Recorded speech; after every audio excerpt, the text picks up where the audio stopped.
All right, sports fans, how's everybody out there doing? William Martin coming at you one more time here on YouTube with another edition of the 300 Pounds of Sports Knowledge Podcast. With the start of the 2023 NFL season literally just right around the corner, which of the four combatants in this division have what it takes to win? This division at least. You think about the NFC East last year. Three of the four teams from this division made the postseason. All three of them won at least one game. And the Philadelphia Eagles, well, when I say won one game in the postseason, but the Philadelphia Eagles were within an eyelash of winning it all. And then the fourth team in this division, the Washington Commanders, they didn't have a losing record either. In fact, they were one game away from making the playoffs themselves. This is expected to once again be a very competitive division. The glamour division of the NFL is back, and for anybody who knows what I'm talking about, you got arguably the four biggest media markets, or four of the biggest media markets in the country represented in this division. All four teams in the NFC East have at least one Lombardi trophy to their resume. And on top of that, you think about the glory days of this division. I'm talking about the 1980s. Can we see something like that again this year? We got to wait and see and just tune in for the next several months. But nonetheless, I want to get things started with the Philadelphia Eagles. And like I said, they were so close to winning the Super Bowl last year. Now, is there going to be some hangover from that? Or are they poised to win it all this time around? And when you're the Eagles, being that you were so close, there's only one way for you to go, and that's up. And the only thing that you can do at this point is just to simply go out there and win it all. You got Nick Sirianni, who is still the Eagles head coach, but obviously things are going to change. And I say that because Philadelphia, they lost both of their coordinators, the head coaching jobs this past offseason. Now, you still got Jalen Hurts at quarterback. And of course, he had himself a phenomenal season as he's Mr. Do It All for the Eagles. But will he be able to stay healthy? And I say that because he did miss a couple of games with that shoulder injury late in 2022. And of course, he's a runner and a thrower. But for me, the big thing is I would like to see Philadelphia scale back on some of his runs. He had more than 150 carries last season, and I know that the craze right now in the NFL, if you will, is the dual threat quarterbacks, the guys who can throw and run. But guess what? All of that's fun and games until you're paying these guys 30, 40, or $50 million, and they're sitting out a good chunk of the season with injuries. PM Dub, what's going on? You're saying the only way to know is to play the game. And I don't know about you, but I'm excited for Sunday. Definitely, we got a big one on Thursday night as the defending champs get it kicked off in the Chiefs and the Lions, as well as the Monday night contest. But nonetheless, I do think that this is going to be an action packed season. Now, with the Eagles, last year, they were one of the top rushing teams in the NFL. I think that trend continues. I know that they lost Miles Sanders in free agency to the Carolina Panthers, but nonetheless, this is a team, under Howie Roseman running this front office. It's been all about depth for the Eagles. And you look at that running back room right now, you get the former Lion DeAndre Swift. You got Boston Scott, who is a third down assassin, if you will. The former Seahawk, Rashad Penny, and of course, Kenneth Gainwell, the youngster out of the University of Memphis. You do have an aging offensive line somewhat in Philadelphia, but you still got Lane Johnson and Jason Kelsey on that unit. Tight end Dallas Goddard, to me, is slightly underrated.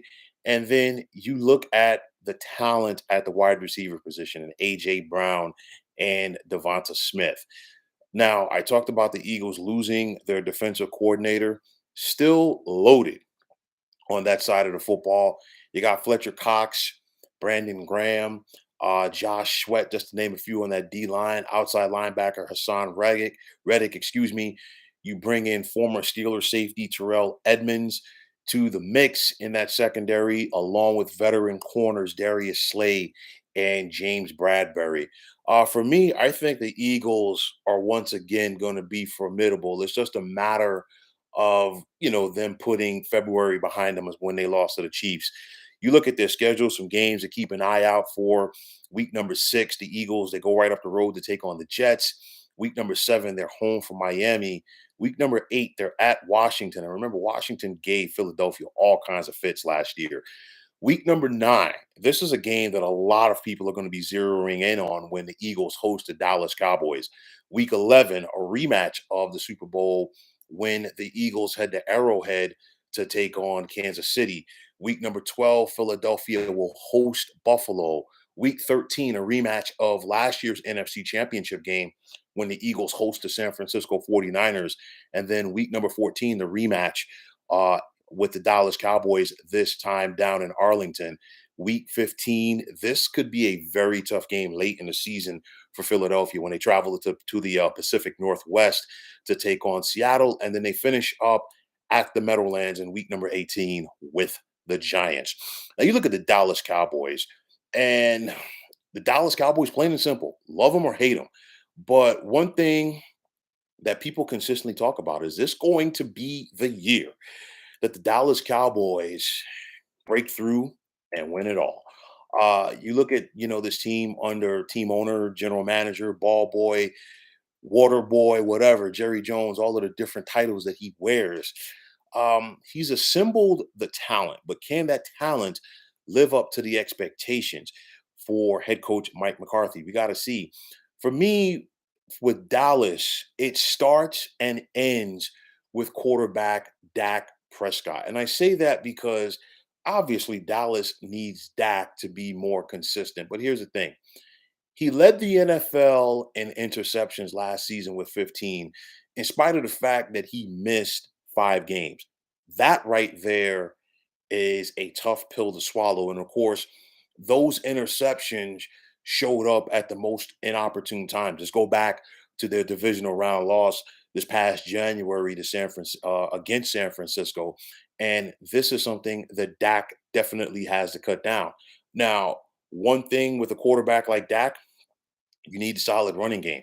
We saw Tony Pollard get injured in that contest. How healthy is he going to be? Dallas also lost a key target in their passing game as tight end Dalton Schultz signed in free agency with the Texans. But you still have CD Lamb, a top 5 wide receiver in the NFL, in my opinion. And then you also picked up the veteran Brandon Cooks at wide receiver from the Texans. So the Cowboys continue to give Dak the talent around him on offense. He simply has to go out there and put it together. Tyron Smith continues to anchor this offensive line for Dallas. But then on top of that, I look at this defense, and they've got some studs over there.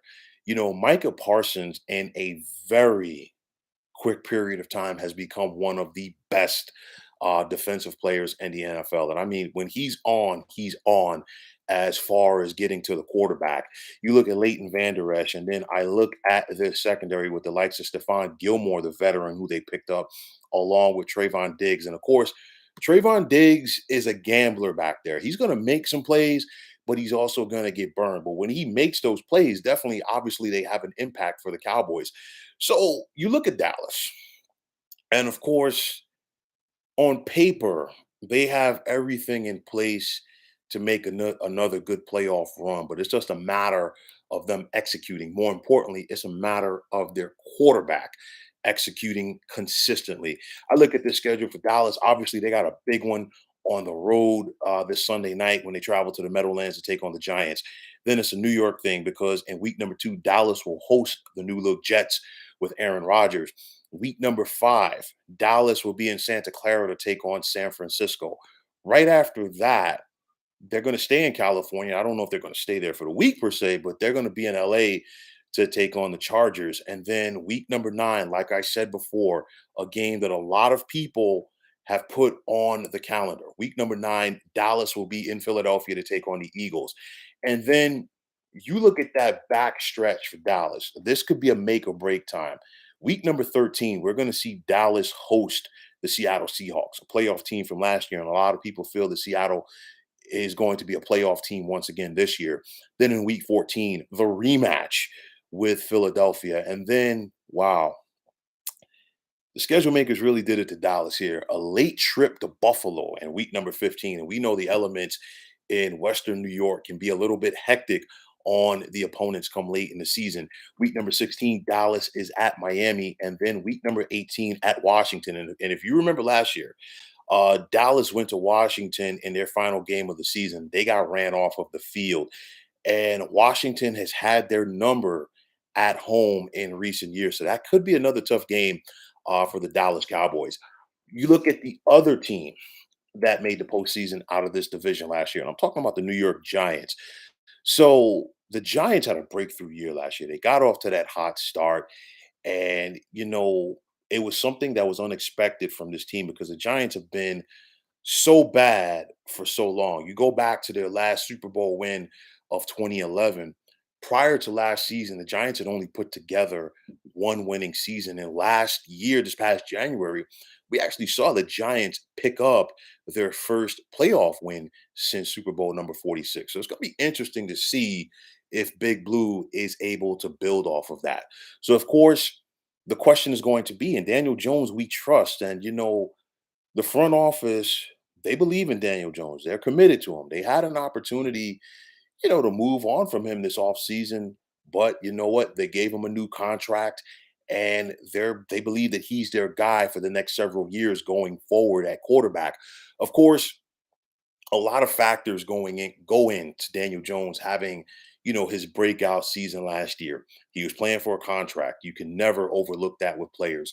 Also, a new head coach in Brian Dayball.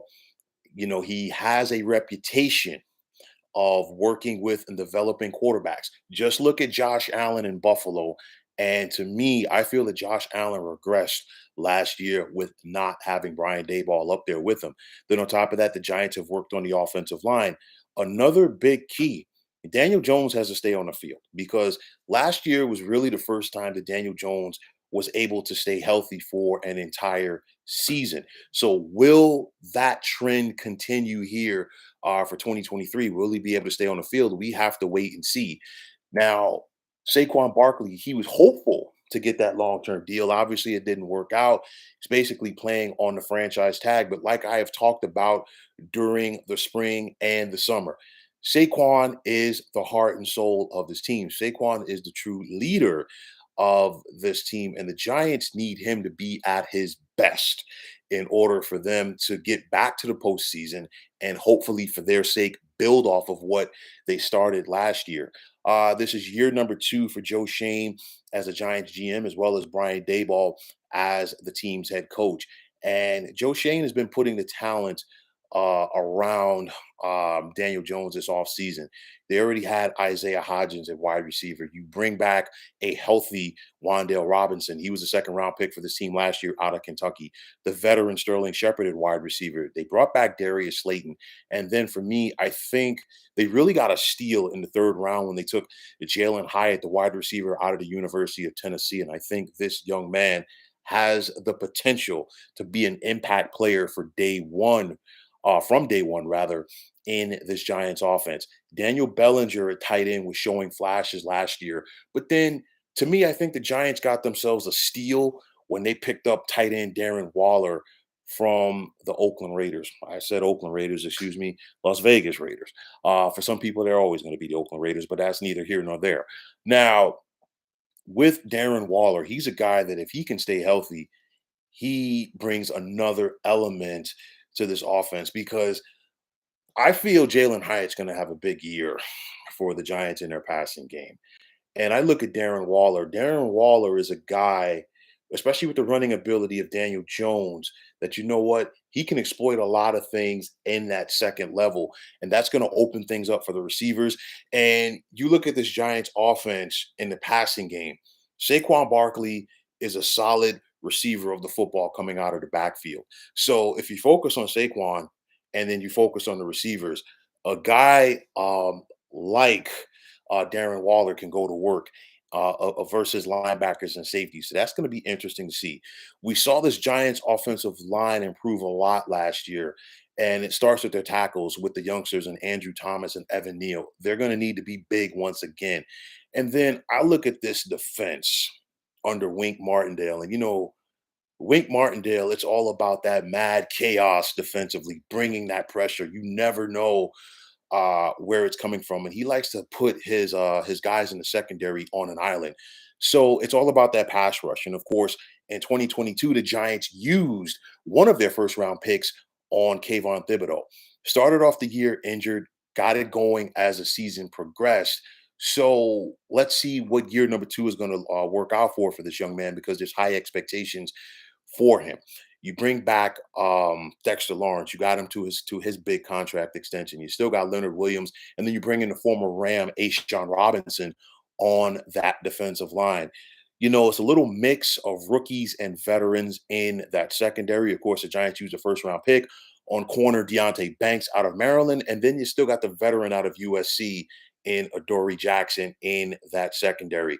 Free safety Xavier McKinney should be healthy this year. Of course, last year changed after he had the accident during the team's bye week. And then the Giants got themselves another steal when they just picked up Isaiah Simmons from the Arizona Cardinals. A couple of years ago, I really felt, and of course, this was still when Dave Gettleman was the general manager for the Giants. I felt like Isaiah Simmons was a guy that the Giants should have drafted. And of course, Gettleman passed on him. However, Shane was able to make the deal with the Arizona Cardinals to bring him to New York. Very versatile as a defender. And I think his ability, to do so many things.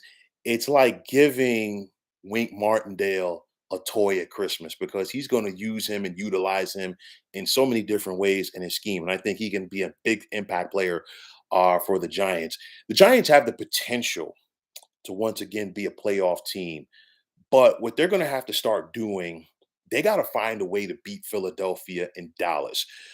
You look at last year, the Giants, they were 9-8-1 in the regular season. They were 1-1 in the playoffs. And of those 9 losses, playoffs included, 4 of those came to, pardon me, 5 of those rather came to Philadelphia and Dallas, as of course Philadelphia ran the Giants off the field in January in the divisional round. And of course, that contest right there just showed you the gap that the Giants still have with the Philadelphia Eagles. So we're going to find out very quickly, because the Giants obviously host the Dallas Cowboys on Sunday night.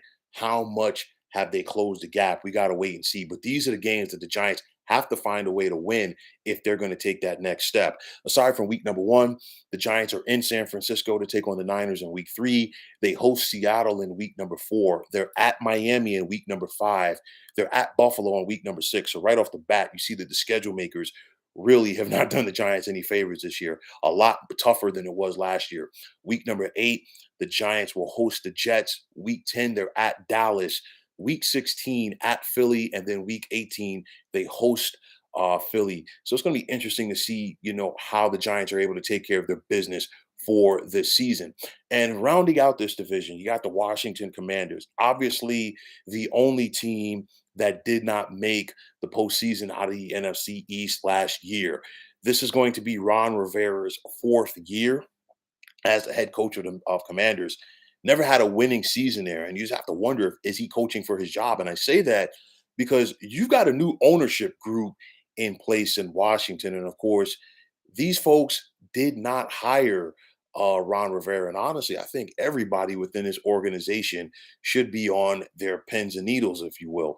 Washington brought in the new offensive coordinator, Eric Bieniemy, the former Chiefs offensive coordinator, and of course, he does things a little bit differently. We've heard about it over the summer, but you know what? I think Eric Bieniemy is going to hold these guys on offense to a very high standard, and it's going to be up to them to kind of get on his level. He's bringing a couple of Super Bowl rings with him, so they got to get on that level. So no more Tyler Heineke at quarterback. Obviously, no more Carson Wentz. It's going to be second-year quarterback Sam Howell, and it's going to be interesting to see how the young man out of the University of North Carolina progresses. He's got some talent on offense with the likes of Pro Bowl wide receiver Terry McLaurin, who I think can have another big season. But for Washington, their bread is going to be buttered based on their defense. You look at this defensive line, they need to get back to what they were doing a couple of years ago when they were just wreaking havoc. You got Jonathan Allen up front, you got Chase Young, and you got Deron Payne. That's going to be the big thing. That's the strength of this Washington team, and let's see what they can do this year. It's going to be tough for Washington because of the fact that the other three teams made the postseason last year. But to Washington's credit, they did beat both Philadelphia and Dallas last year. And they were, matter of fact, they handed the Eagles their first loss of the season in Philly. So I'm looking to see, how Washington is able to handle their business in this division. But when it's all said and done, I think that the Giants have slightly improved from last year, but I still don't think they've closed the gap enough on Philadelphia. I think this is still Philadelphia's division to lose. I don't think that Philadelphia runs away with things like they did last year. I think they come back to the pack slightly because it was one of those years for the Eagles, with the exception of the Super Bowl and Jalen Hurts getting injured late in the season. Everything really came together for them in the perfect storm, if you will. And it's tough to replicate that from a year to year basis in football, especially when you play in the division that is so competitive as the NFC East. I think Dallas is once again going to be in the mix to be a playoff team. They have the talent there. But of course, for Dallas, they're going to be judged. More importantly, Jerry Jones, Dak Prescott, and Mike McCarthy are going to be judged by what this team can or cannot do come the month of January. So that's still going to be the big thing. The Giants, I think the Giants will be in the mix, but like I said, I'm really just interested to see how much they've been able to close the gap on Philadelphia and Dallas. And like I said, we're going to find out very quickly come Sunday. And then, like I said, with the Giants, they got to keep Daniel Jones and Saquon Barkley, excuse me, both healthy. So with the start of the NFL season right around the corner, I think even with them losing both of their coordinators from last year's Super Bowl team, that the Philadelphia Eagles are still the team to beat in this division. This division is going to be very competitive, much more competitive than it was last year. And like I said, the NFC East is returning to its glory days. And like I said, you think about what this division was, even in the 1970s, you had the St. Louis Cardinals, you had Dallas, and you had Washington going at it. And you think about the 80s, especially the mid to late 80s. You had Philadelphia with Buddy Ryan. You had the Giants with Bill Parcells, Washington with Joe Gibbs, and even Dallas with Tom Landry. And of course, it carried over to Jimmy Johnson in the 90s. I think this division has that potential to give folks and the fans that type of feel for this season. But it's going to be some exciting football in the NFC East.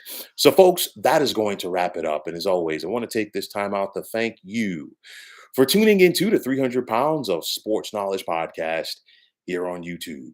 I want to take this time out to thank all of you fine folks out there for tuning in. And if you have not already, please feel free to subscribe to this channel. Now, if you're on Twitter, please feel free to follow me at 300 Pounds of Sports. And like I always say, if you follow me, it'll be my pleasure to follow you right back. There's also the sports discussion group on Facebook at the Sports Depot 365. Now you can check it out, drop a line, and be a part of one of the better sports debating sites going on social media. So once again, fine folks, my name is William Martin, and I am signing off. And I'm saying take care and have yourselves a wonderful day.